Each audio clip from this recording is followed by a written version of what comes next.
5 கிராமத்தில் தாயுமானசாமி என்ற ஒருவரும் அவரது மகன் குமரனும் வாழ்ந்தனர். தாயுமானசாமி மிகவும் மூட நம்பிக்கையுடன் வாழ்க்கையை நடத்துவார்.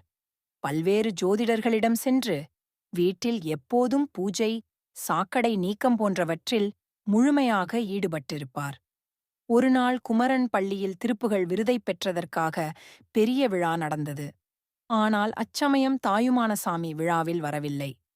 காரணம், ஜோதிடர் ஒருவர் அவசரமாக அவரை அழைத்து, "இன்று உன் வீட்டில் பூஜை செய்ய வேண்டும், இல்லையென்றால் தீங்கு நேரிடும்" என்றார். விழாவில் வந்த அனைவரும் குமரனை பாராட்டிக் கொண்டிருந்தனர். ஆனால் தந்தையின் வராமல் இருந்தது குமரனை மிகவும் வருத்தமடையச் செய்தது. அன்றிரவு குமரன் தந்தையிடம் பேசிக் கொண்டிருந்தான். "அப்பா, உங்க நம்பிக்கைகள் நல்லவைதான். ஆனா உண்மையான வாழ்க்கையை மறக்கக்கூடாது. எனக்கு கிடைத்த வெற்றியை நீங்கள் கொண்டாடவில்லை. என்னை விடி. வாழ்க்கையில் நமக்கு உழைப்பே முக்கியம், மூட நம்பிக்கை அல்ல." தாயுமானசாமி முதலில் இவ்வாறு கேட்க மறுத்தார். ஆனால் அடுத்த சில நாட்களில் குமரன் பள்ளியில் சாதனைச் சான்றிதழ் பெற்ற நிகழ்ச்சியில் இம்முறை தாயுமானசாமி கலந்து கொண்டு மகிழ்ச்சியடைந்தார். இதைத் தொடர்ந்து தாயுமானசாமி தனது மூடநம்பிக்கைகளை முற்றிலும் துறந்து மகனுடன் சந்தோஷமாக வாழத் தொடங்கினார். இந்த சிறு கதையை டோங்ஹாயே, நம்பிக்கை எதற்கும் தவறில்லை, ஆனால் வாழ்க்கையின் முக்கிய தருணங்களை தவிர்க்கக்கூடாது என்பதை நாம் புரிந்து கொள்ள முடியும். தாயுமானசாமி தனது மகன் குமரனின் சொற்களை சில வாரங்களுக்குப் பிறகும் மனதில் வைத்துக் கொண்டிருந்தார். நமக்கு உழைப்பே முக்கியம் என்ற அந்த ஒரு முறை அவரது மனதில் அடித்துச் சென்றது. ஆனால் பழக்கத்தை கைவிடுவது எளிதல்ல. ஒருநாள் கிராமத்தில் காடு நெருங்கி வருவதாக ஒரு வதந்தி பரவியது. அந்த வதந்தியைக் கேட்டு தாயுமானசாமி அஞ்சி ஜோதிடரிடம் சென்றார். "ஜோதிடர், காடு எங்கள் கிராமத்தை நெருங்க வேண்டாம் என்றால் பெரிய யாகம் செய்ய வேண்டும். அதற்கான செலவுகள் 30,000 ரூபாய் வரும்" என்றார். தாயுமானசாமி உடனே தனது சேமிப்புகளை அங்கே கொடுத்துவிட்டார். அதைக் கண்ட குமரன் மிகவும் கோபமாக, "அப்பா, உங்கள் மூட நம்பிக்கைகளால் நாம் எவ்வளவு பிணிபட்டிருக்கிறோம். இப்போது நம்முடைய பணமும் போய்விட்டது" என்றான். அதே நாளில் ஊர் மக்கள் சேர்ந்து அந்த வதந்தி தவறானது என்று கண்டுபிடித்தனர். அப்போது தாயுமானசாமிதான் தனது தவறை உணர்ந்தார். அவரின் பணத்தையும் மிஞ்சாமல் எடுத்து சென்ற ஜோதிடர் மறைந்துவிட்டார். இதனால் தாயுமானசாமி உண்மையாகவே மனம் திருந்தினார். "மகனே, நீ கூறியது சரிதான். உண்மையான வாழ்க்கையை சந்திக்க பயமோடு இருக்க முடியாது. நமது மூட நம்பிக்கைகள் நம்மை கடந்து சென்றுவிடக் கூடாது" என்று சொன்னார். இதற்குப் பிறகு தாயுமானசாமி எந்த ஒரு தீர்மானத்தையும் முடிவெடுப்பதற்கு முன் சிந்தித்து செயல்படத் தொடங்கினார். கிராமத்திற்கும் நல்லதொரு மாற்றம் ஏற்பட்டது.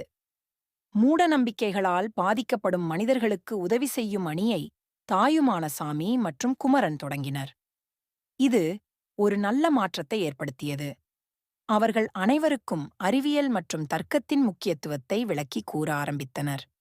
கிராம மக்கள் அவர்களது பழைய நம்பிக்கைகளை மாற்றி அறிவியல், விவசாயம், கல்வி போன்றவற்றில் முனைப்புடன் ஈடுபட்டனர். இப்போது 5 கிராமம் முழுமையாக அறிவியல் மற்றும் புரிதலின் அடிப்படையில் வாழும் சிறந்த கிராமமாக மாறியது. தாயுமானசாமியும் குமரனும் அனைவராலும் பெருமையாக பாராட்டப்பட்டனர். கதை முடிவில் ஒரு கற்பனை குறிப்பு.